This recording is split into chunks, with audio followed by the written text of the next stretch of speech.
these are the ethical virtues.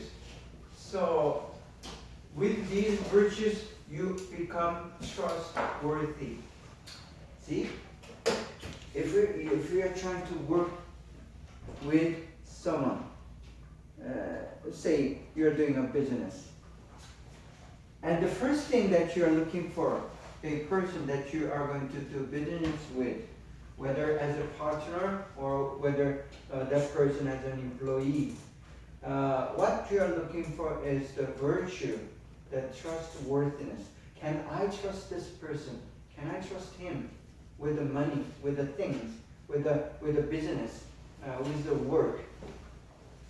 So these virtues are the most important quality in a leader as well. See, as a leader, I mean, people are looking at you and they are asking questions. Is this person, can I respect this person? Can I trust this person? So those are the main virtues.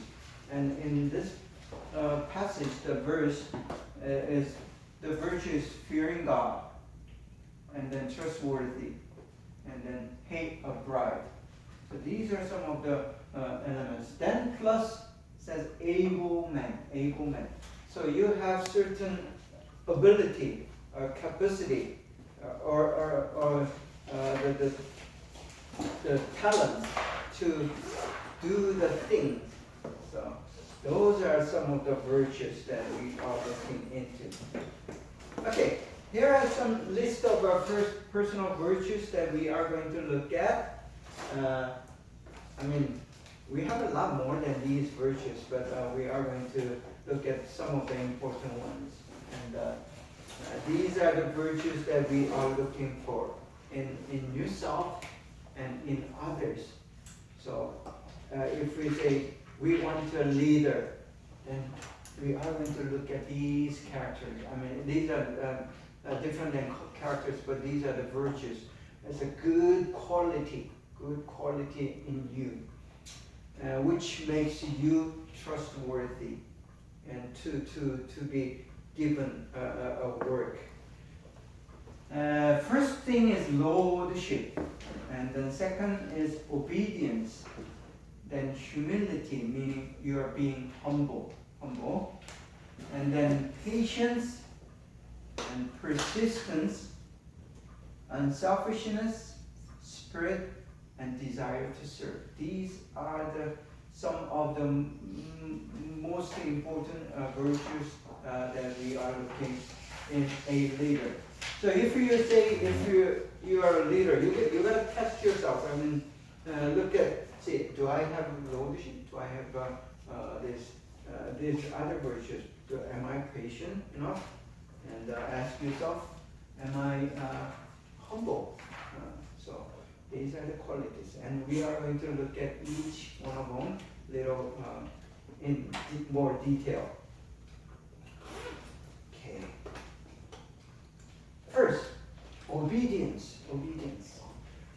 Obedience and the lordship goes together. So I did not separate the lordship and obedience. And then in the Gospel of John, it says, "Whatever serves me, whoever serves me must follow me, and where I am, my servant also will be. My Father will honor the one who serves me." So this is Jesus saying to the disciples, and Jesus telling disciples, whoever want to follow me, serve me. See, those words, serve and follow and honor, these are all the words that has to do with obedience. That you obey, and listen to and do the things what you are told by your master, by your Lord. So lordship and obedience, they go together hands in hand.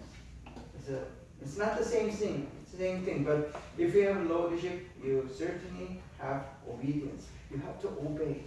So, first, you learn this obedience from your mom and dad. I mean, you learn to obey your father and mother. So that's a basic thing. If you are not obeying your mother and father, you're not going to obey anyone else. So that's how you learn obedience. But eventually, when you come to know God, He is the ultimate authority to obey. So we learn obedience from God. And that's a little different than obedience from your to your parents. But pretty much the core is the same. So obedience, you follow and you walk along. So if you obey someone, you go just one step behind that person and just follow, right? So follow and walk with that person. That's the image of obedience. I don't know if it's true, but in Japan, in the old days, the ladies, the wives always has to walk 3 steps behind the husband. Is that the case? Not these days, but in old days, right? And it was pretty much the same in Korea. You are not supposed to go ahead of your husband. So that's an image of obedience in Asian culture, but it is different in the Bible. It's not like walking behind, but walking along together and following just exactly what the Jesus did. Okay. Humility, being humble. Humble is this is probably the very common virtue between whether you are Asian or American. Being humble, humility is one of the most important virtue. Again, in the Gospel of John, Jesus saying this. It's Jesus. I am the good shepherd. The good shepherd lays down his life for the sheep. So, humility is expressed in sacrifice. And unless you give up something for someone, that's not true humility. There's humility and also in Confucius ideals, but that is a little different than humility that is shown by Jesus Christ. Jesus Christ, He actually not only said this, He actually given His life for others, right? And that's just something, it's pretty much a difficult thing to do. But, usually the mothers, they are willing to give up her life for the child. So that's what the humility is in the Bible. So biblical, the concept of humility is a little different than what we know in Asian culture. So we use the same word, humble, humility, but the Bible says something a little different. And it's not just lowering yourself, but it is giving yourself up for others. So that's the sense of humility. And leaders, if leaders do not sacrifice their things, their own ego, their money, their time, and their talents for others, they're not gonna respect you. They may, show fake respect, but true respect comes when you give yourself up for others. So that's how you humble yourself. So you lower yourself by giving up things, giving up the valuable things to you. So that's how humility is understood in the Bible. Then next is patience. Yeah, this in Proverbs, it's an old saying in the Bible, and there are 2 proverbs that I picked up. And first one is Proverbs 16:32. It says, "Whoever is slow to anger is better than the mighty, and he who rules his spirit than he who takes the city." So it takes a slow to anger is a part of patience. Proverbs 21:23, whoever guards his mouth and tongue keeps his soul from trouble. So another area to be patient is your mouth and tongue. So if you hold what you want to say for like 1, 2, 3 seconds, then you may be able to be a patient person. So it is important to think about what you're trying to say. If you just say out loud whatever is in your head, then you're in trouble. See? So that's what it is saying. And I think it's true. Whether you're a Christian or not, that is true. So your word, your mouth, your tongue has to be whole. And another area the critical to patient is anger. Many modern generation, they are impatient and they get angry so easily. All the these shootings and the killings that are happening these days has to do with not being able to calm down the anger. So if you can control the anger, then probably you eliminate 90% of your issues. So that is very important. Patience, especially for a leader. If you're not patient, then your followers will always be hurt. Because leaders, in a lot of leadership pictures, you see the image of a leader getting angry and talking down to people and telling them to do something with anger. And that image is not biblical. I mean, in the Bible, it is wrong.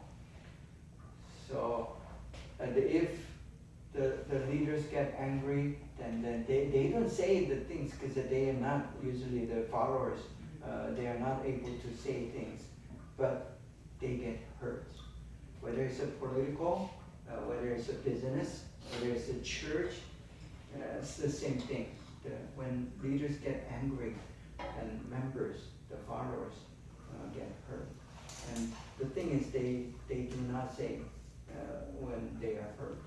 So then, even if they do the things what you're telling them to do, that doesn't mean they are obeying. They're just doing it because they have fear, because they don't want you to get angry. But anger does not help leadership at all. And then mouth. I mean, when you're a leader, then you are authorized to say things, right? And then you have many sayings than the followers. And you see, classroom, professors are talking, doing all the talking, and then students listen. That's the case.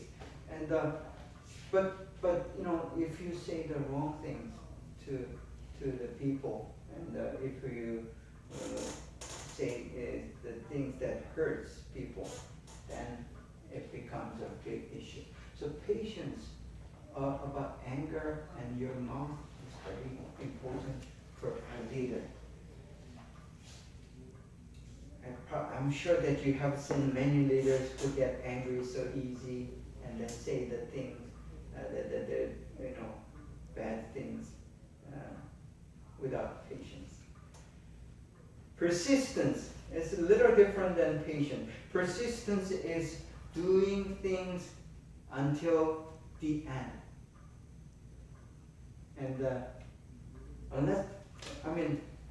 as long as it's not a real end, it's not an end.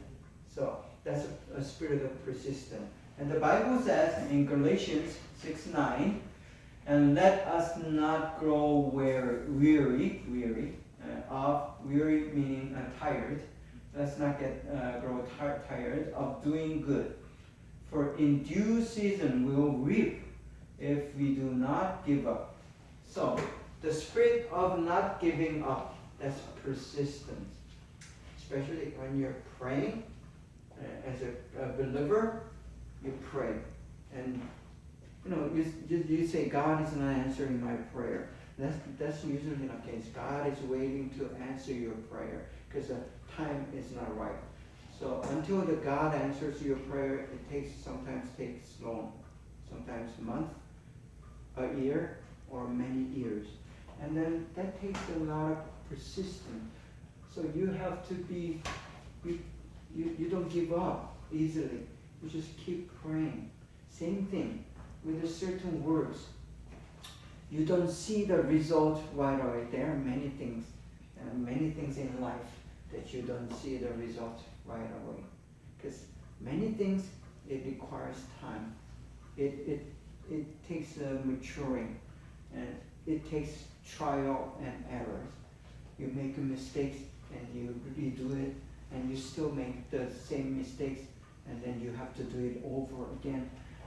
That's the life. That's how the life is. Because the reason that happens is because we are not perfect. We're not perfect at all. So it's okay for us to make mistakes. And if it's okay for us to fail, that's the nature of life.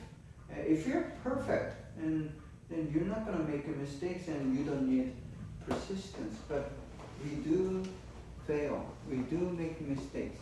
And thus, because of that, we need to be persistent. And you allow yourself to fail and do the things over and over again until it is done. So the spirit of not giving up. Especially when we think of for Christian, we say the kingdom of God, which is the perfect world. Perfect world hasn't come yet. And Jesus was there like 2,000 years ago, and he said it's going to come. The kingdom of the God, kingdom of heaven is coming, but it's 2,000 years already passed, and we are waiting for that. And it is going to come, but it's coming slow. It's not because God is not able to do, but because we are not perfect. And that those things take a persistence. And see, if you have an experience of trying to raise a child, or raise a disciple, or teach someone, it always takes persistence. You don't give up on that person. Once you give up on that person, whatever you have done so far, it just goes away. It means nothing. So you have to be persistent, be patient with that person, and just keep trying and trying. It's not because it is important for trying. It is important for trying, but we are doing it because Jesus has done so. Jesus, God, is always persistent with us. He does not give up on us.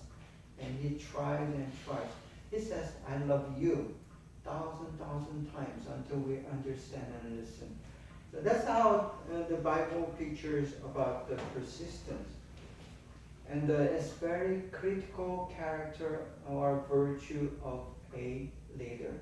So a leader has to be persistent. Keep trying, not give up. The next thing is unselfishness. Okay, let's look at two different verses. One from Galatians chapter 6, verse 2. It says, carry each other's burden, and in this way you will fulfill the law of Christ. Christ Jesus. The principle of Jesus Christ is to take the burden. Okay?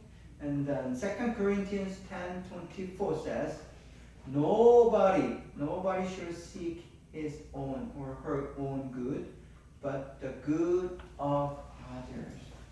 See? This is what the leadership is about. When we say leadership is stewardship, this is what it is. You are called to serve. We are studying to serve others. may not look, may not sound so great, or may not sound right, but it is true that we are doing all these things, learning, paying money for tuition, and it takes a lot of money to study, right? And why do you do that? Many say, I'm doing it for my own good, so I can be successful, so I can have future.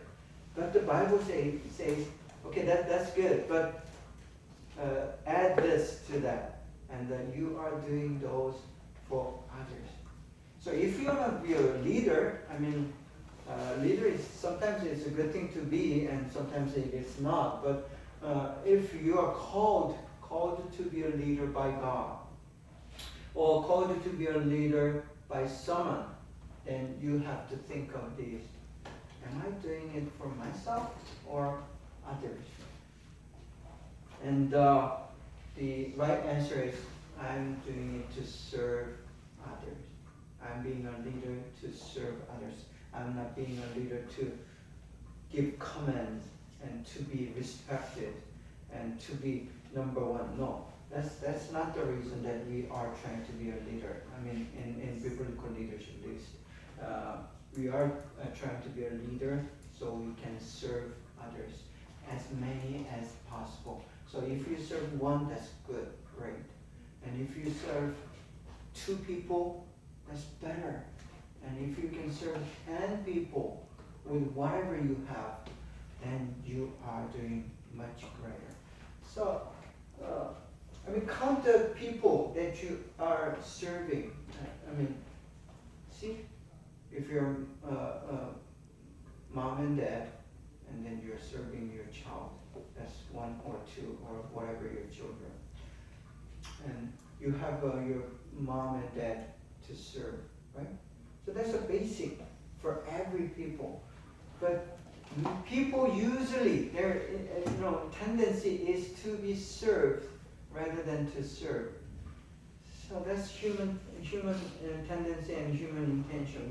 We love to be served, but we kind of reluctant to serve others.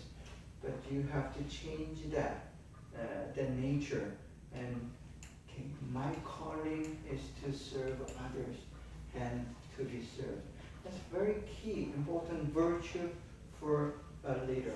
So that's unselfishness is probably one of the most critical virtue for a leader. So with that comes the heart and spirit to serve. And Matthew 25. His master replied, "Well done, good and faithful servant. You have been faithful with a few little things. I will put you in a charge of many things and great things.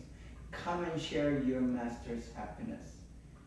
And then Colossians 3:23 says, "Whatever you do, work heartily." Work from heart. And as for the Lord and not for man. See, these are very important principles for serving heart. Many do the things for man, so they can be praised, they can be looked on, they can be respected, they can be honored, and they can be said, you are wonderful.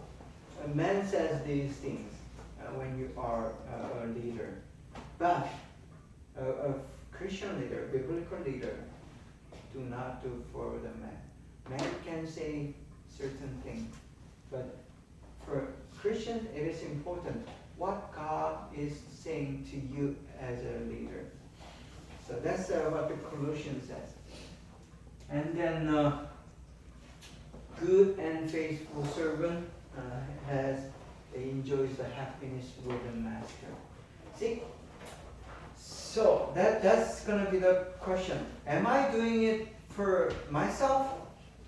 No. You should not say yes to that. Am I doing this for God? Invisible. God is not visible. God is not always giving you the praise and the encouragement.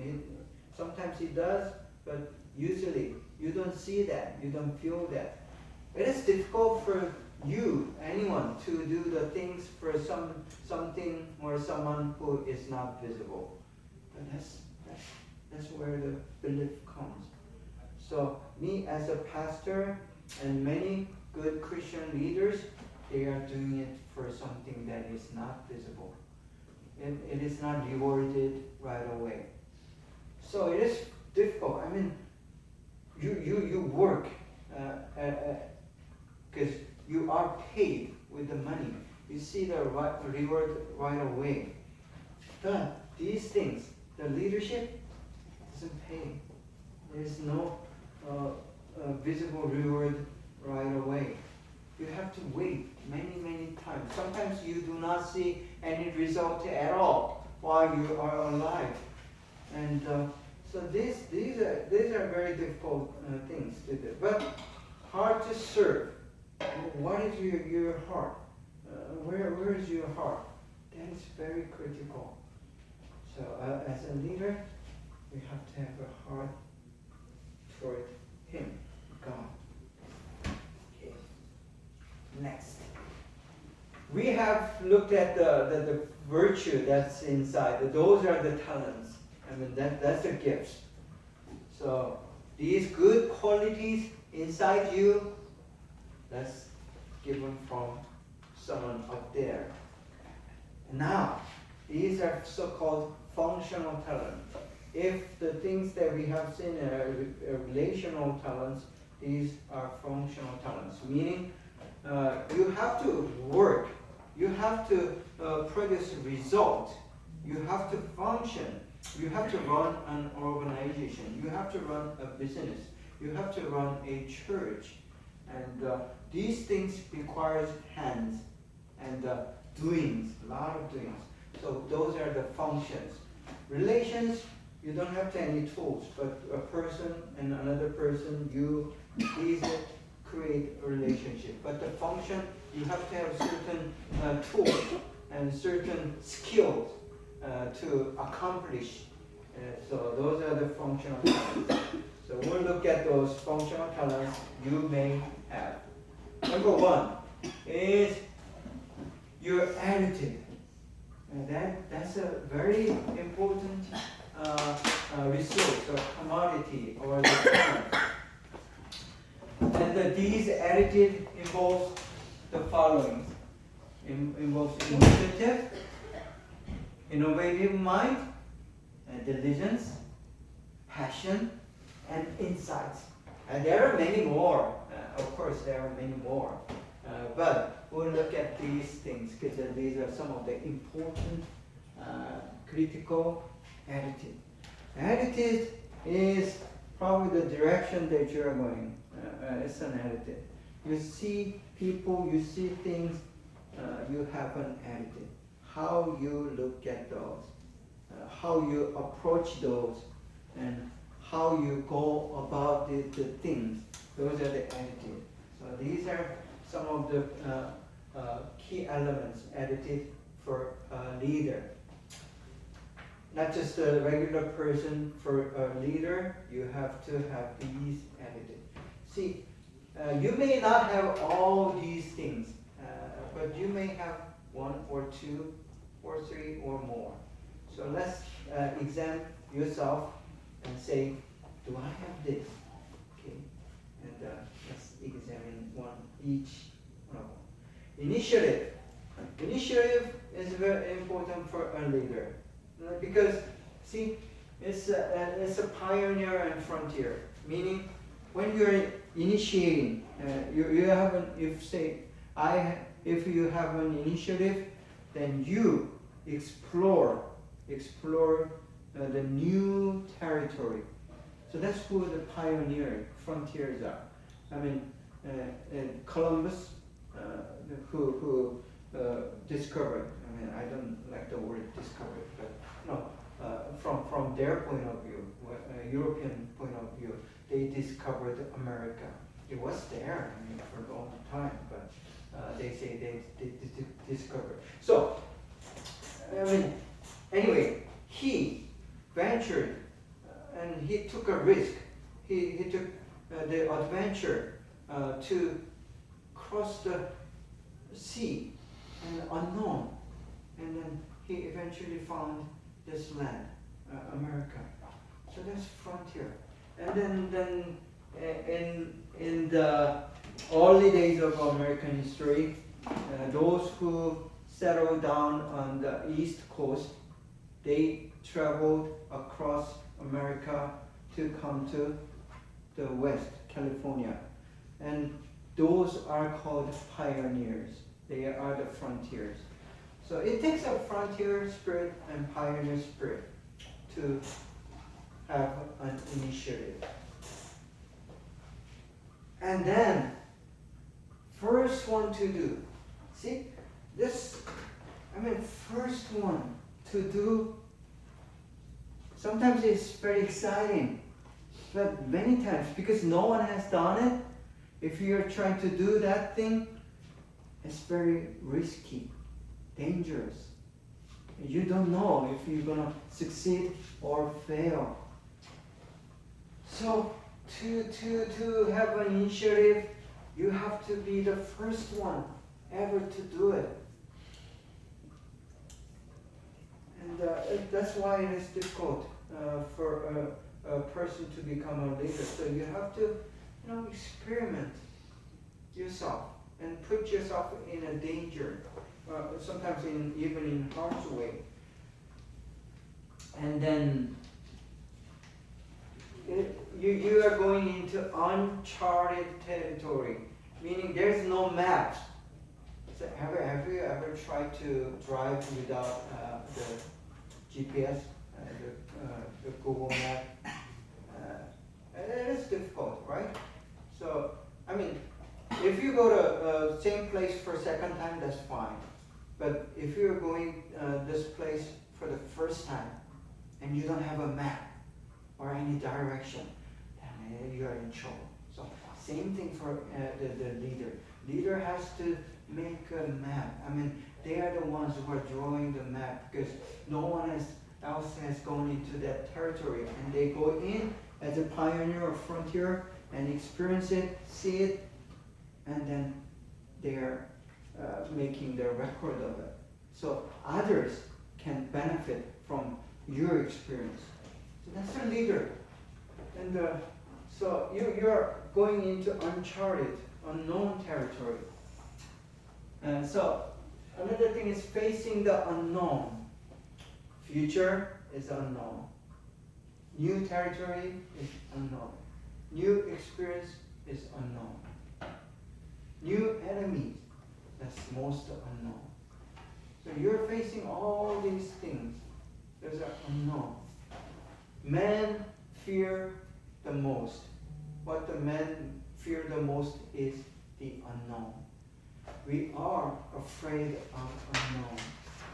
But a leader has to go against the unknown things, unknown experience. So no one can tell you what to do. These are the areas that's most difficult for a leader. So you, with the courage, and make a decision to do certain things. That's the initiative.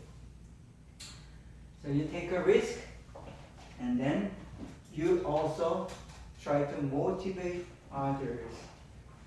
That's another difficult thing to do. You can go if you have courage, because you are a leader, because you have mandate, you are called. You can go. But to make others go with you, that's another thing. That's probably another difficult thing. Probably it's more difficult than you going and taking risk. If there are many who need to go with you, it is more difficult. So the leader has to think of others. How am I going to persuade them, motivate them to go with me? So that's the question. So that's a very great part of initiative. So initiative, you are not doing alone by yourself, because you are a leader. If you're not a leader, you can do it by yourself. You can initiate and take your own initiative for yourself. But if you're a leader, and there are many followers, the members, and then you have to go with them, and that's where the difficulty comes in when you're trying to initiate certain things. And, okay, probably these are good verses for initiative and James. For if anyone is a hearer of the word and not a doer, he is like a man who looks intently at his natural face in a mirror. So this, you not only hear, but you have to do. That's what the initiative is. So trying to do the things, to make things happen, that's the initiative. And unless you try and experiment and experience, then nothing gonna happen. So there are good stuff, always good stuff. I mean, if you look at the internet, there's so much good stuff and good teachings and good materials. But unless you take that and do it, actually do it, and it's not gonna happen. And so that's what the initiative is. Then innovation.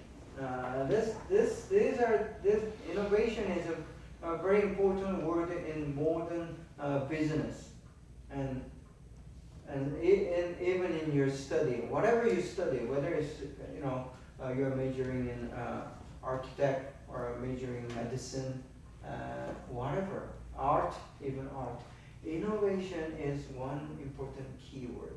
Without innovation, trying to develop and trying to find the new things, and trying to do the new ways differently than others. Even food industry, restaurants, there are people who are doing the same things over and over again with a good quality. That's called a traditional.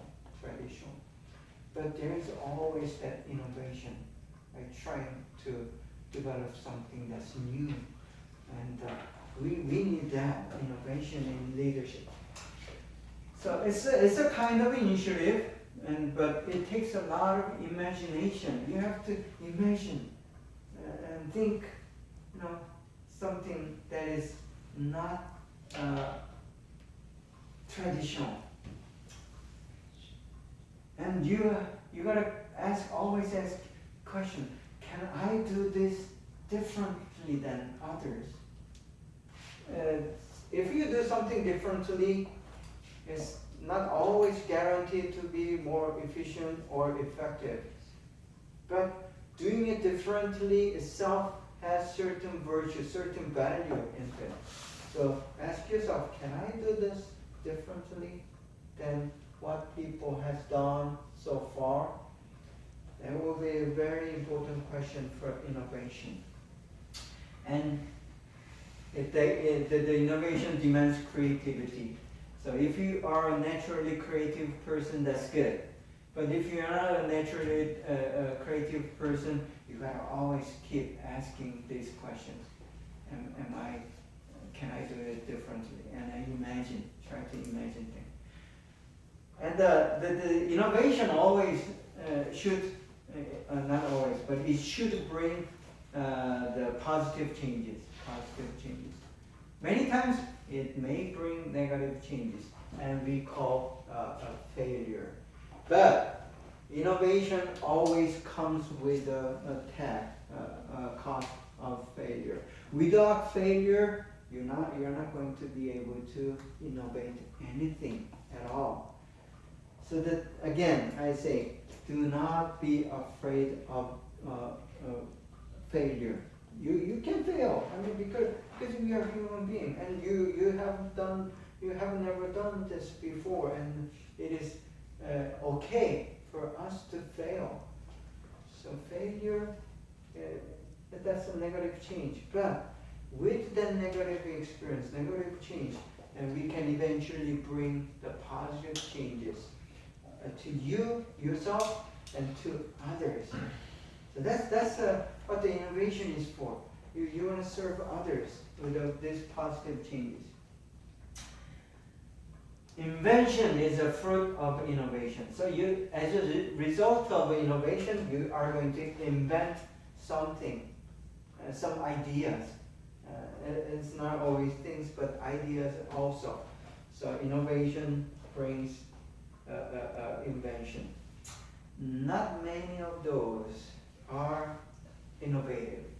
See, there are only few people who are innovative because it takes a lot of cost, it takes a lot of energy, and it takes a lot of failure. And those people who are afraid of failure, they do not do innovation.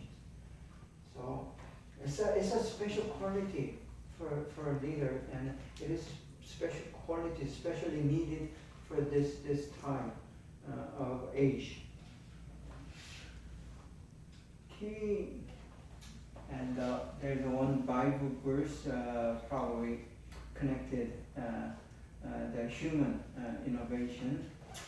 It says, "Do not be conformed to this world, but be transformed by the renewal of your mind, that by testing you may discern what is the will of God, what is good and acceptable and perfect."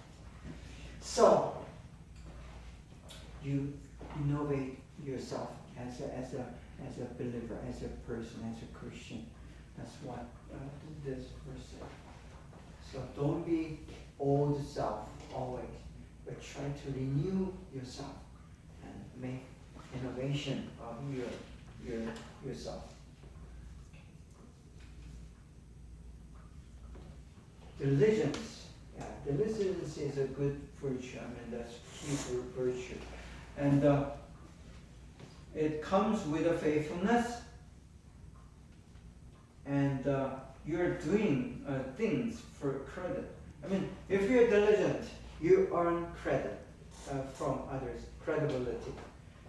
So, I mean, if you look at a person, not yourself, but someone else, imagine, try to find that diligent person around you. And then right away, oh, I can trust this person because he or she is diligent. Meaning he or she is going to accomplish whatever the task is given. Because that's very important, especially in business. And if you're a leader, and if you're a manager, and if you're even employee, and what you're expected is to be diligent, do the things to your capacity. I mean, use yourself, your time, and then make out the result, the product. So if you don't produce, maybe you are not diligent. So diligence is very key to leadership, and so usually time tested. See, you can be looking diligent for a certain short given amount of time, but to be always consistent with the diligence, that is difficult. So you are looking for a person who will be diligent for a long time without too much variation up and down. So that's what the people are usually looking for. And then if you're diligent, you earn credit, right? So it takes a sweat and blood. It does. It takes sweat and blood. And then this person keeps going on when even others are giving up. So that's diligent. And then those are the verses. The plans of the diligent lead surely to abundance. And then another verse says, a slack hand causes poverty, but the hand of the diligent makes rich. That's true. I mean, if you're diligent and you eventually may become rich. another verse. Whoever works his land will have plenty of bread. So whoever diligent never goes hungry. That's true. Okay. Passion. Passion is energy to continue. Energy to continue. And it even overcomes failure. And that passion sometimes, and many times, motivate others.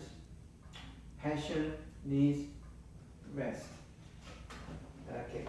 So the passion is that zeal, that burning motivation in you, and you want to keep doing this. So that's passion. It's hot, and so without passion, people may be the same. But look at this. Passion, sometimes you take rest. I'm sure that you guys are a very passionate person. And if you are over passionate, then you can probably burn and then die out. So that's very important advice. Passion is important, but you sometimes take stop and take a rest. But passion, it's an energy. It's an energy to continue. So in the Bible, it says, "My soul longs, yes, faints for the courts of the Lord." That's the kind of passion that we are looking for. And do all things through Him who strengthens me. So our passion as a Christian, it does not come from within. It should come from above. So divine passion, godly passion, that is a true passion that we are looking for. Insight. Insight, another word might be understanding.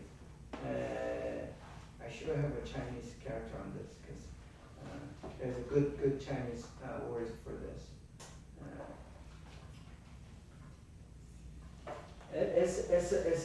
It's a wise understanding of things and people. That's what the insight is.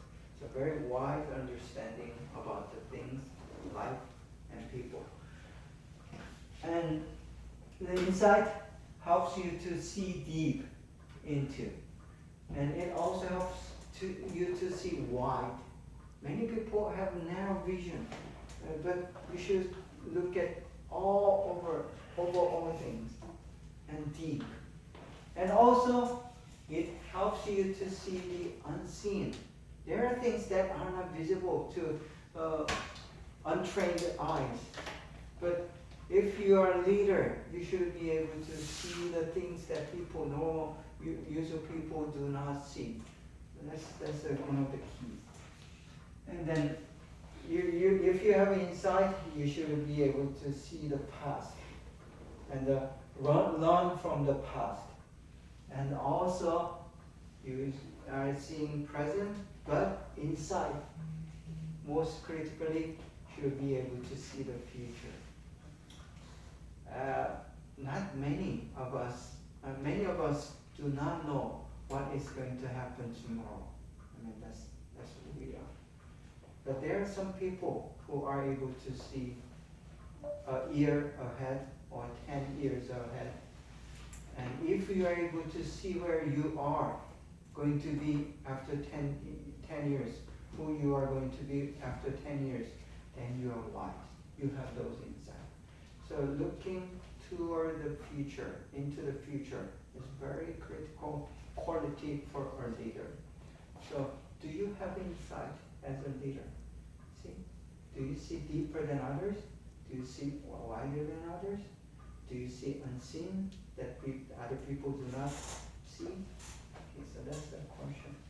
Okay, let's have a 10 minutes break. And come back at 11:10. Thank you.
You can leave it up.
Okay, we'll check the quiz at the end of the class.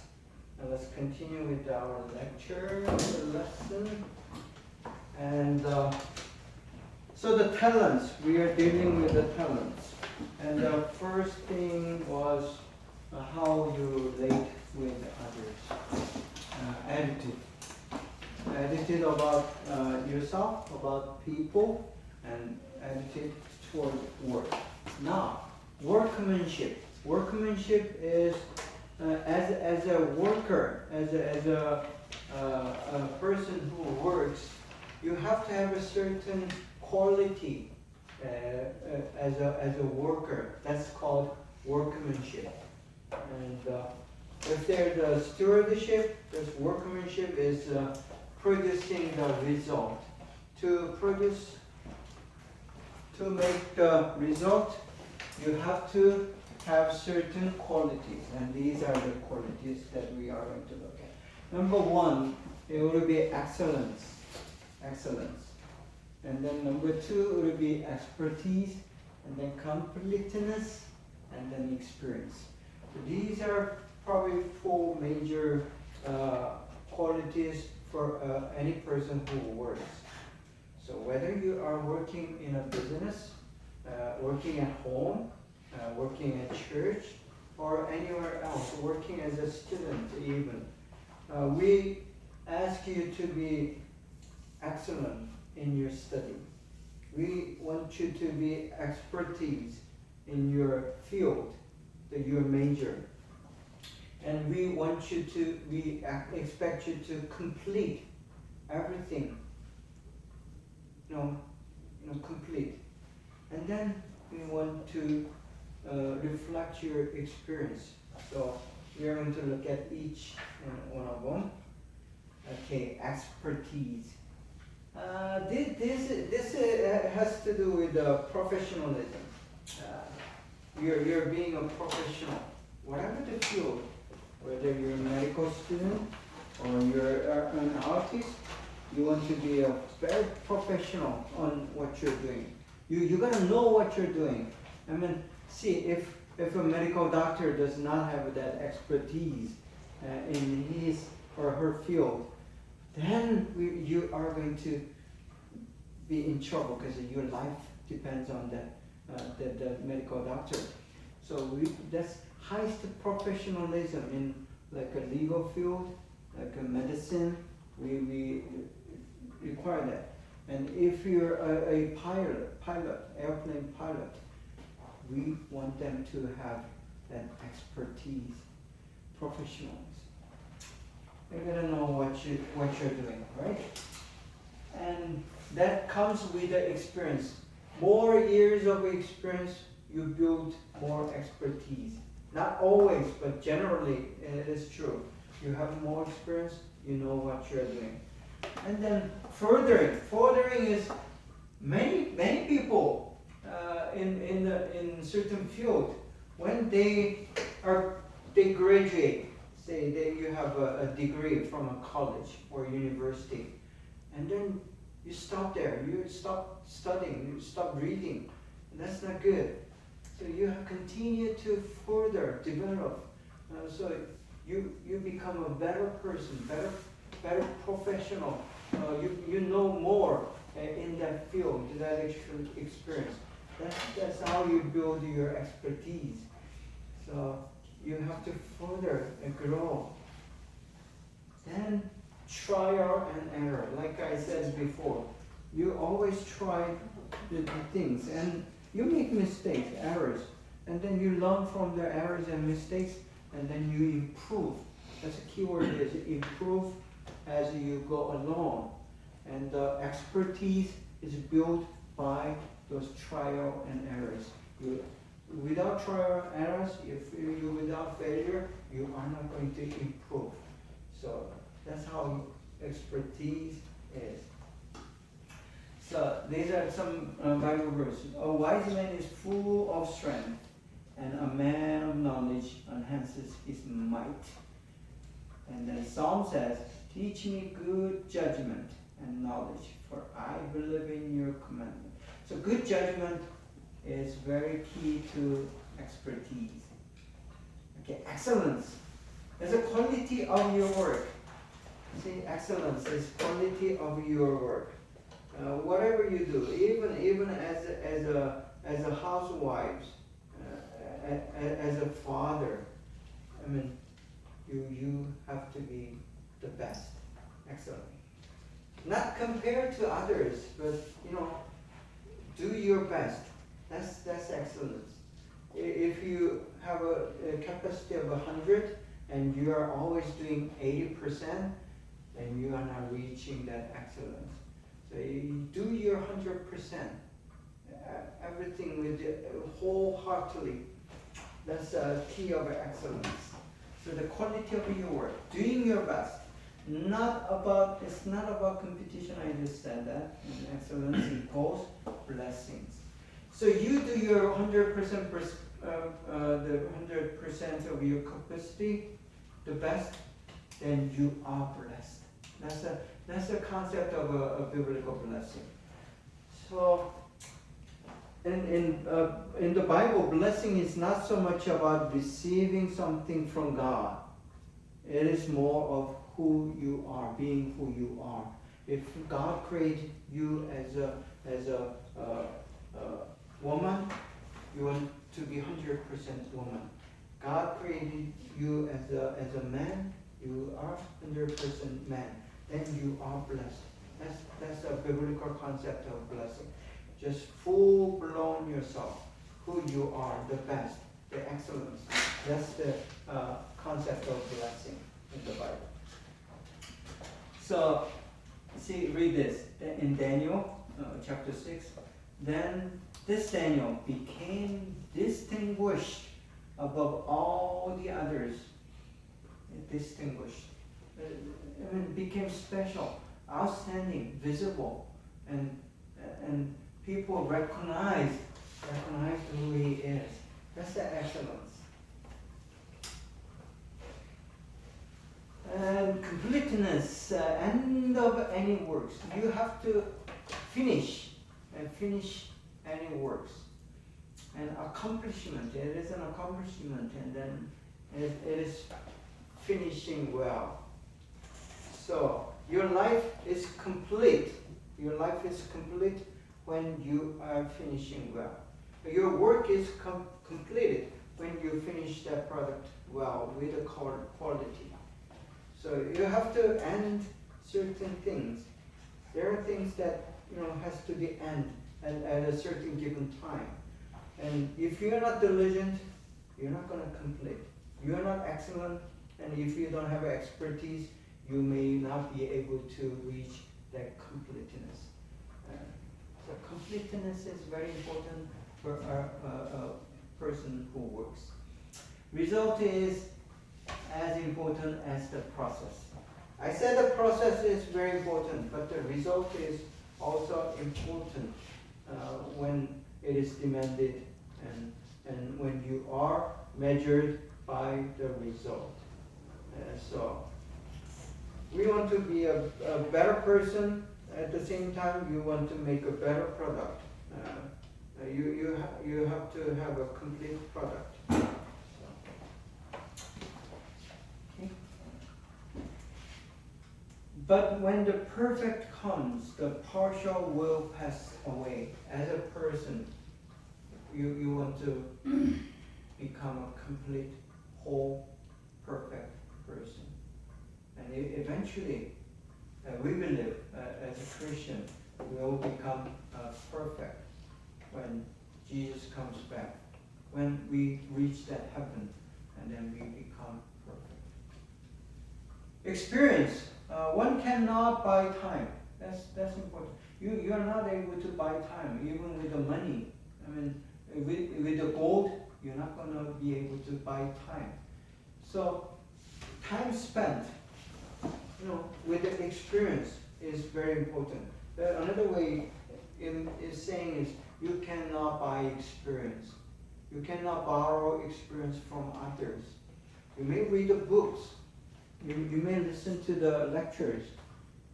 You may look at the YouTube video, but that is not your experience.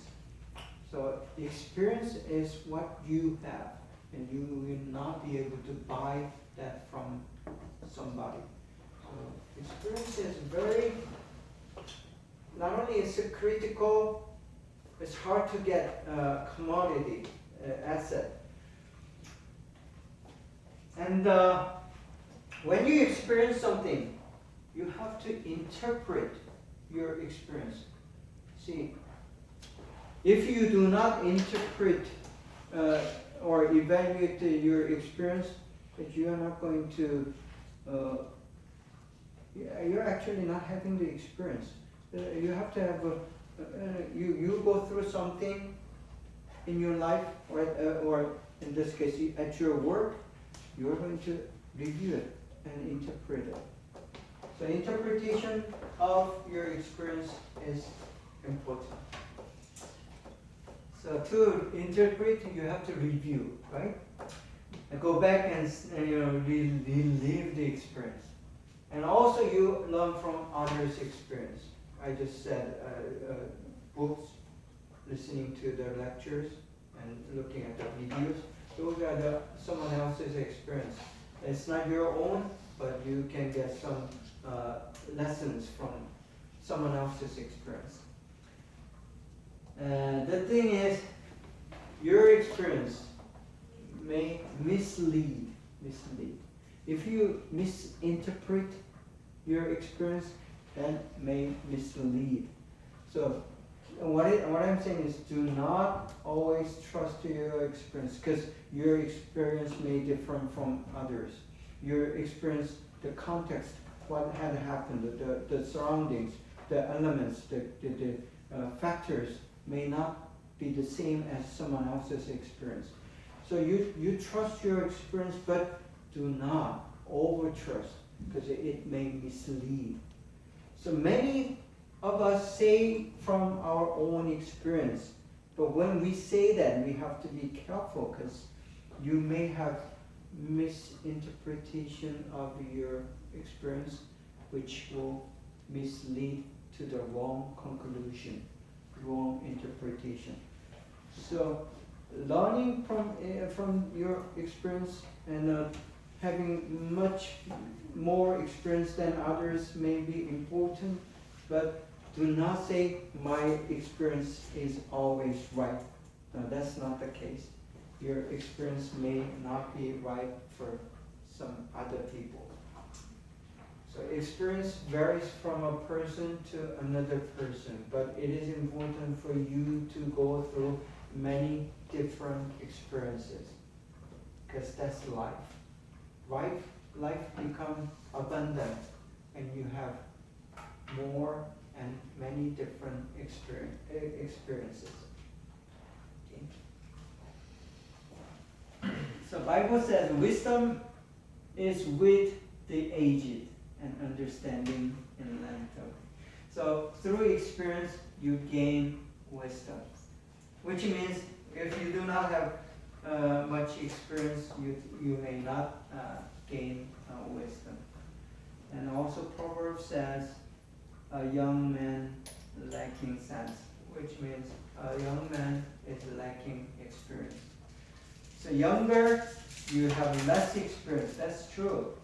But older doesn't mean that that person has more experience than others. Sometimes you can limit your experience by your own decision. So like I said before, it is important to have more experience and many different experiences. So that's lesson 4, and let's continue with the lesson 5.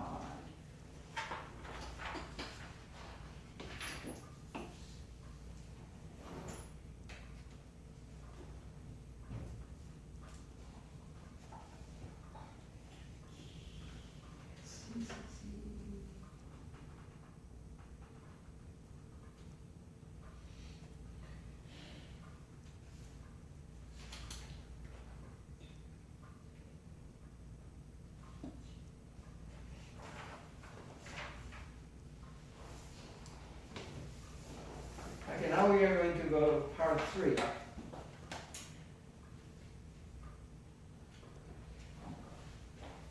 So we looked at the qualities, what's inside a leader. Now we are going to look at what leaders do. What leaders do.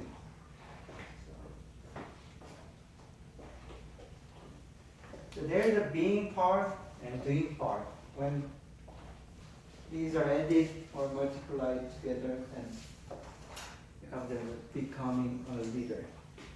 So you want to become a leader, and we have been looking at the beings of a leader. Now we are looking at the doings of a leader.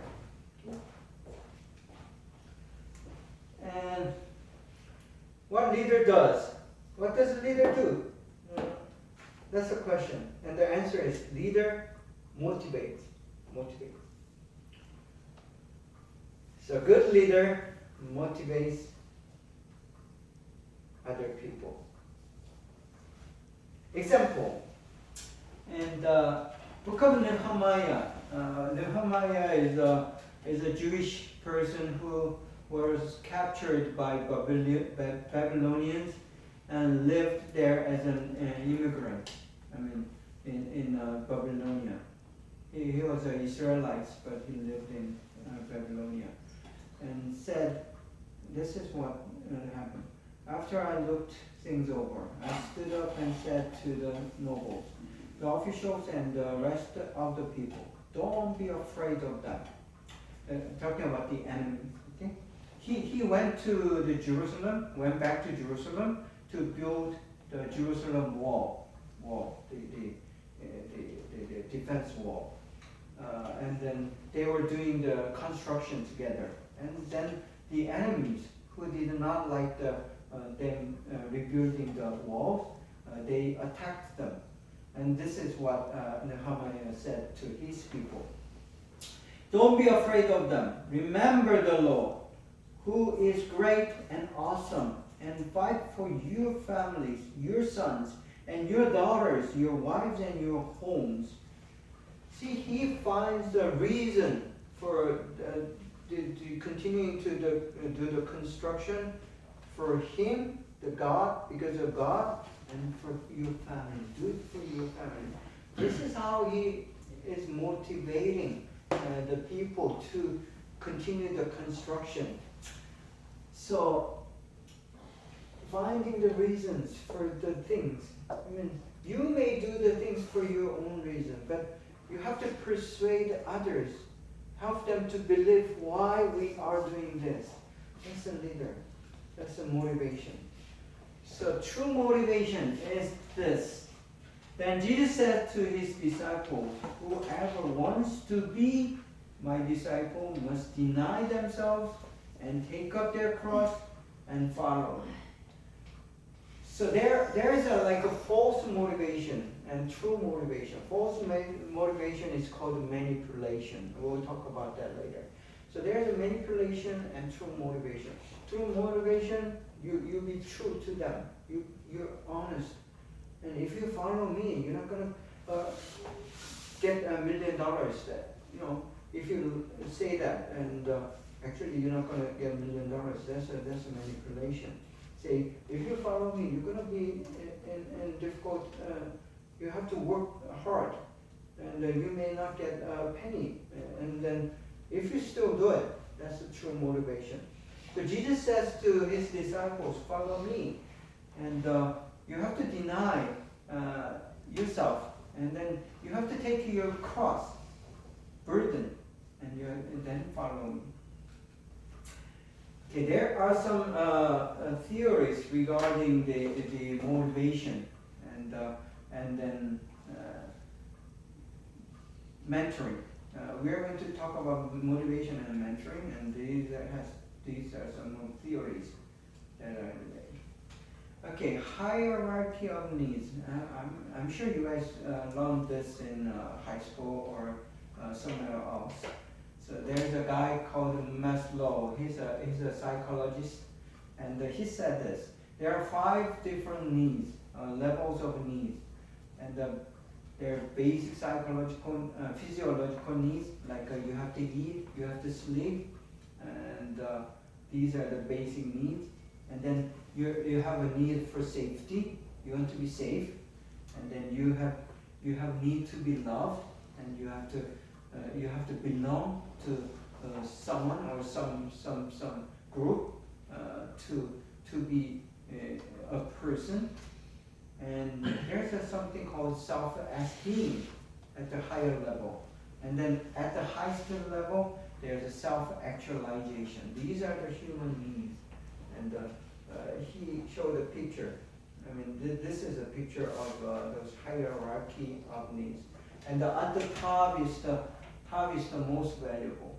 And then at the bottom is something that you need to survive. So from survival to self-actualization. See, if you came to this world and you are a person with the right mind and a proper heart, then you want to contribute. You want to leave your marks in history. So that's self-actualization. You want to be yourself and leave something as a result of your presence in this world. That's a Maslow's theory. And then second is a formation theory, which is saying Richard Forster, he's a famous development psychologist, and he said, and he wrote a book in 1978 called The Celebration of Discipline. And he was looking at the child, how they grow up and how they learn and these things, and wrote this book. People from A to B, and from baby to an adult. There's a process called formation, or the discipline process. So he looked at them and he wrote a book. So people develop through their experience, through the environment, and all these things. And then Robert Clayton is my mentor at the Fuller Theological Seminary, and he wrote about this leadership development theory. And he looked at thousands of leaders, Christian leaders, and found certain patterns of growth. And then he wrote a book about it. So, which is, we need constant positive motivation to mature, to improve, to grow. So where these positive influence comes from? Of course, it has to come from a mentor. So mentor is a person who gives a positive influence to other people, positive motivation to other people. So positive motivation, positive influences are the job of mentoring. So that we are going to talk about it further. Okay, pattern three, or the theory number 3 is interpersonal modes. These are some of the popular ideas about interpersonal relationship. And there's an independent person, there's a dependent person, there's a codependency or codependent relationship, and there's an intradependent relationship, and then there's an interdependent relationship. The good and right, proper relationship would be the last one. So mutually helping one to another. You lack something and you borrow from someone, and you have more and then you give to others. So it's horizontal and mutual, helping each other. That's number 5. The other relationship may not be so healthy. So the healthiest relationship is number 5. And the independent, there are these days, many of young people are very independent. It's a good word when it is, it means that that person sustains own needs and own survival without someone else's help. That's a good word. But when independence means isolation, it is not good word. So in here, it means isolated, independent. So he or she is by himself or herself, not having a relationship to others. So his or her social skills is very low, very low. Many people, young people these days, they do not have that social skills. They do not want to, and they do not want to play with others. So they isolate themselves and try to be single, himself or herself, doing own things, looking and reading, just looking at the smartphone or the screen, video screen, and that's isolation.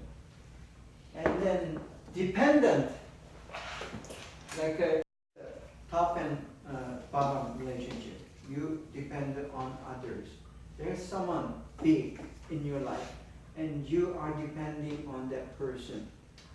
And that person gives you orders, directions, and say what to do.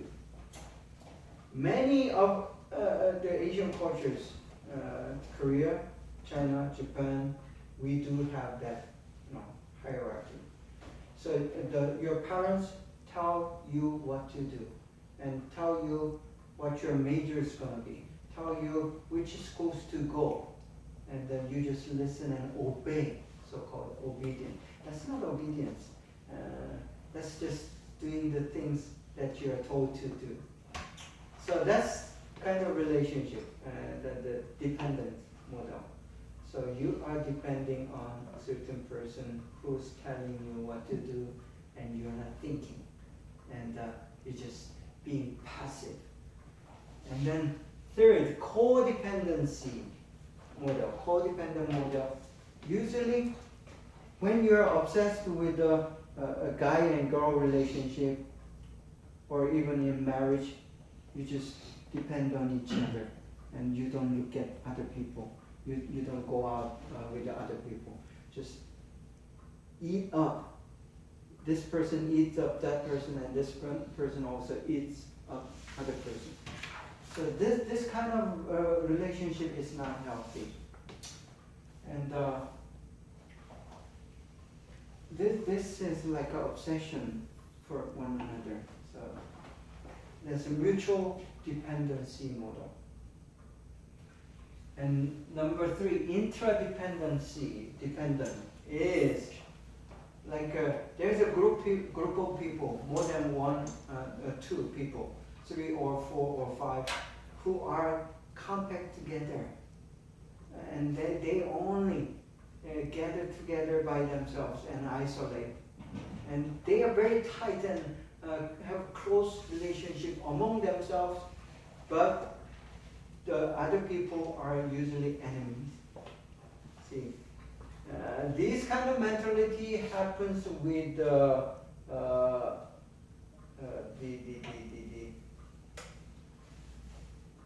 is it? I forgot the word.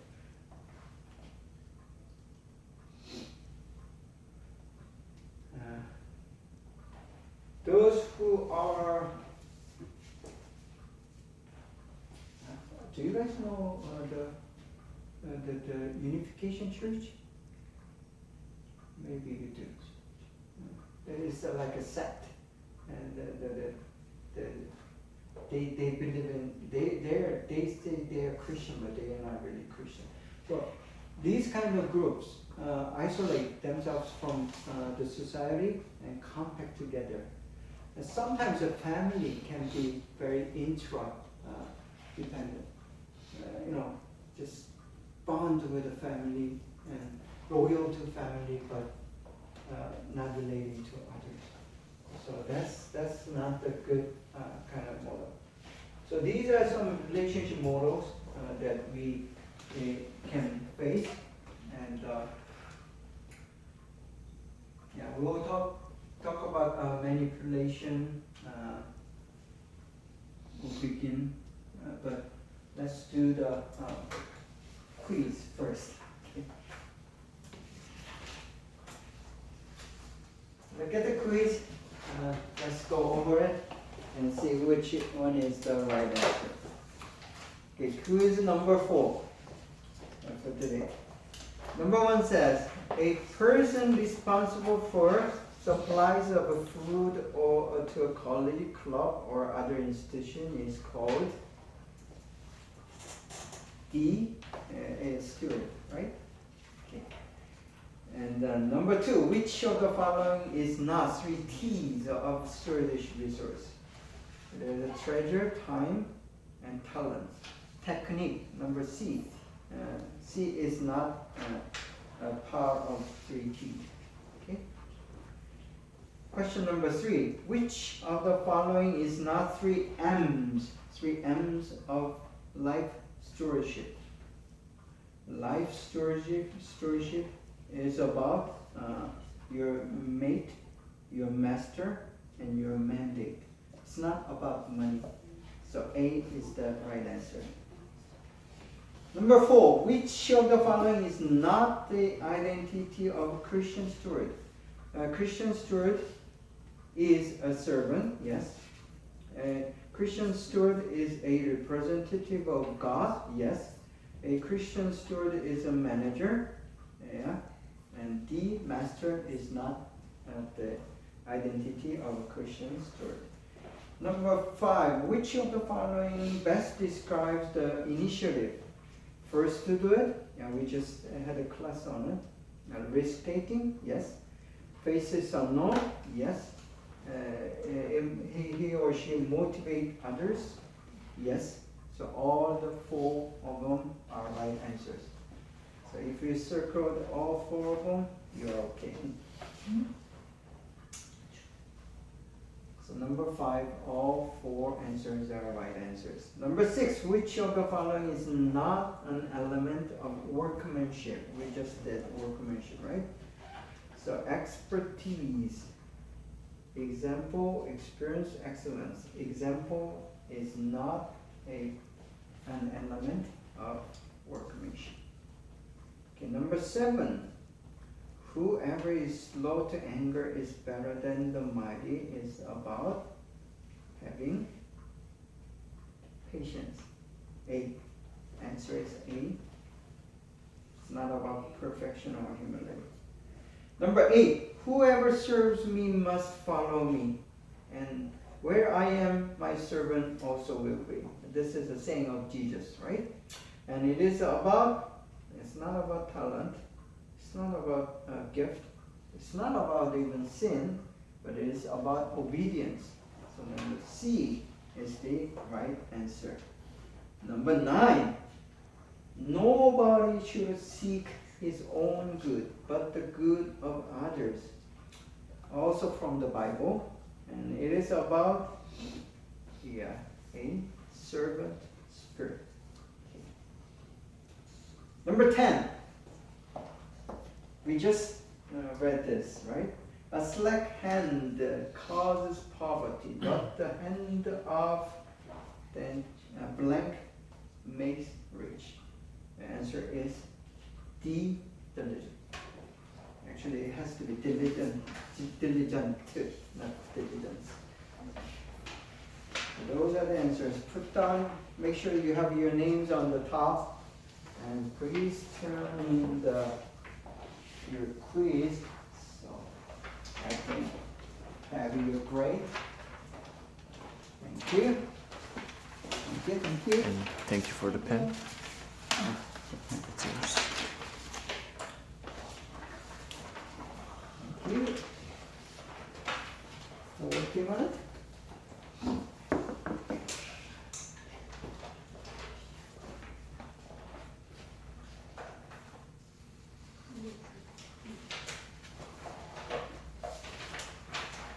Thank you.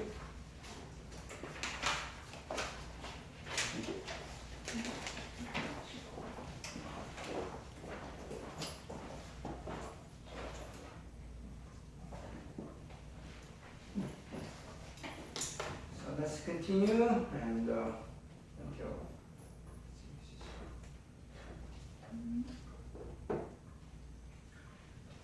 Okay.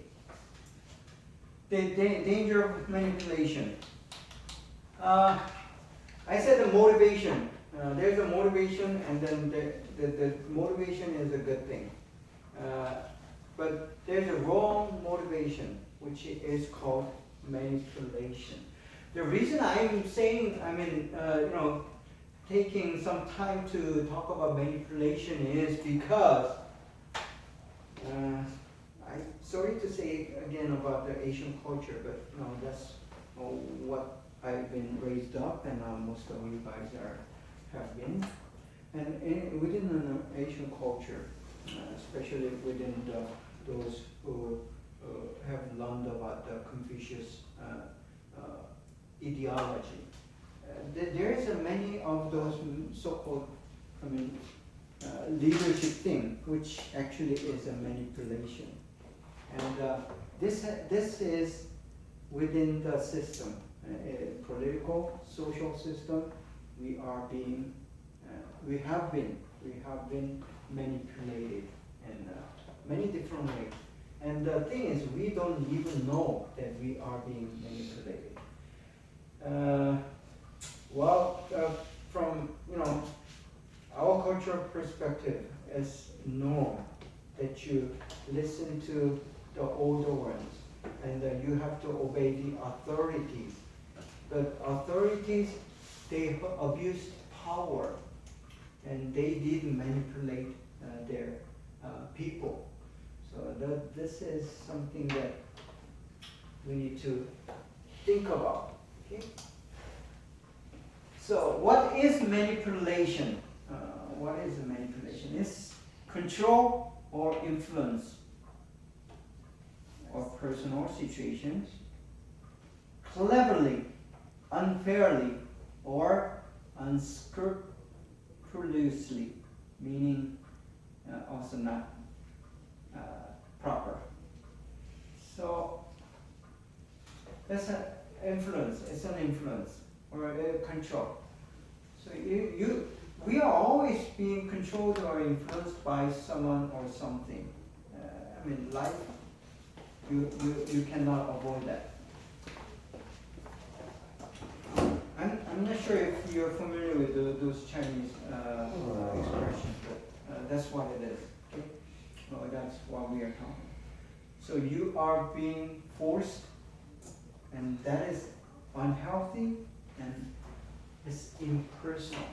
When it is impersonal, it is manipulation. When you are forced to do something when you don't want to do it, and that's manipulation.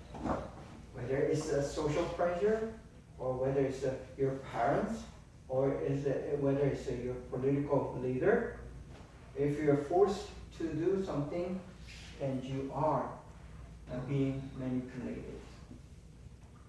And it's not healthy, it's not right, it's not proper.